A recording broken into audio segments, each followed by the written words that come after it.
جو شخص اللہ کی ملاقات کی امید رکھتا ہو تو اللہ کا مقرر کیا ہوا وقت ضرور آنے والا ہے، اور وہ سننے والا ہے، جاننے والا ہے۔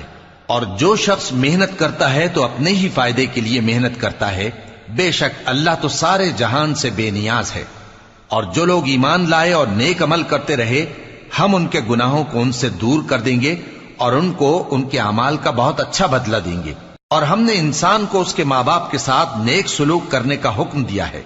اے مخاطب، اگر تیرے ماں باپ تجھے مجبور کریں کہ تو میرے ساتھ کسی کو شریک بنائے جس کی حقیقت کی تجھے واقفیت نہیں، تو ان کا کہا نہ مانیو۔ تم سب کو میری طرف لوٹ کر آنا ہے، پھر جو کچھ تم کرتے تھے میں تم کو جتا دوں گا۔ اور جو لوگ ایمان لائے اور نیک عمل کرتے رہے، ان کو ہم نیک لوگوں میں داخل کریں گے۔ اور بعض لوگ ایسے ہیں جو کہتے ہیں کہ ہم اللہ پر ایمان لائے، پھر جب ان کو